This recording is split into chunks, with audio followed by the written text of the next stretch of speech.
మరి ఉత్తరం చూద్దామండి. రాజమండ్రి నుంచి లక్ష్మీప్రియ రాస్తున్నారు.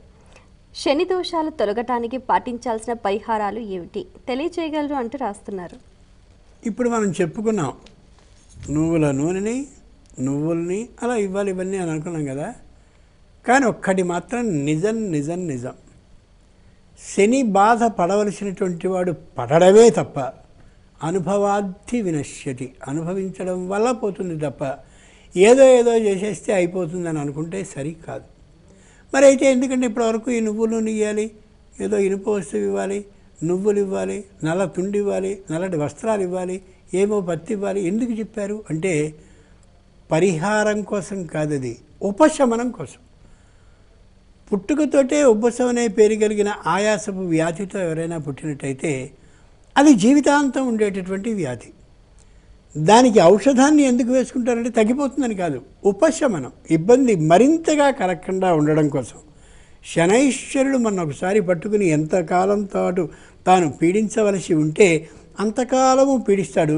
ఈ చేసే పరిహారాలన్నీ కూడా ఉపశమనం కోసం మాత్రమే. అంచేత శని పట్టేదే, పీడించేదే, చేయవలసిన మంచి కూడా చేసేదే. అన్నిటికంటే గొప్పదైన ముఖ్యమైన మాట ఏమిటంటే శని పట్టుకోవడం చాలా మంచిది. ఇదేమిటి కొత్త మాట చెప్తున్నాడు ఈయన అనుకోవద్దు.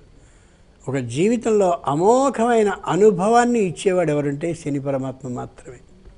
మీరు ఒక్కసారి కర్ణాటక వైపు కానీ ప్రయాణించినట్టయితే శని మహారాజ్ టెంపుల్స్ అని ప్రత్యేకంగా కనిపిస్తుంటాయి. ప్రతివాడు శనికి నమస్కరించి వెళ్తాడు. విష్ణువుకి, పార్వతికి, అయ్యవారికి నమస్కరించకపోయినా శనిదేవుడికి మాత్రం ఖచ్చితంగా నమస్కరించి వెళ్తాడు. జీవితంలో ఒక అద్భుతమైన అనుభవాన్ని నేర్పుతాడు. ఇంటిలపాది చెప్తారు, ఒరే వాడిని నమ్మకరోజు చాలా ప్రమాదం అని. ఖచ్చితంగా వాడినే నమ్మి నష్టపోతామే, అది ఖచ్చితంగా శని చేసినటువంటి తప్ప మరొకటి కాదు.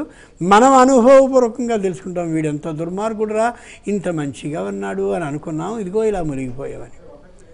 ధర్మరాజు అంతటి వాడు కోట్ల మంది ప్రజానీకాన్ని క్షత్రియుడై రక్షించవలసినటువంటి శక్తిమంతుడైన వాడు క్షత్రియ వేషాన్ని మార్చుకొని బ్రాహ్మణ వేషాన్ని వేసుకుని ఇలా భస్మ త్రిపుండ్రాలను అడ్డంగా పెట్టుకుని జోలె పట్టుకుని భిక్షాటనాన్ని చేశాడు అంటే అంతకంటే ఇంకేమైనా కావాలా ఉదాహరణ?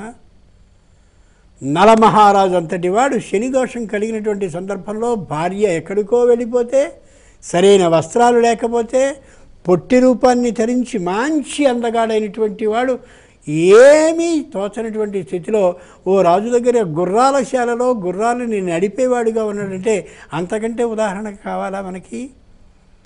కాబట్టి అమోఘమైన పరిహారాలు మనకి తెలిసిన అనుభవం వల్లే పోతాయి తప్ప ఆ పరిహారాలను చేసేసి శని నన్ను బాధించడు అని అనుకుంటే అంతకంటే వెర్రితనం మరొకటి లేదు.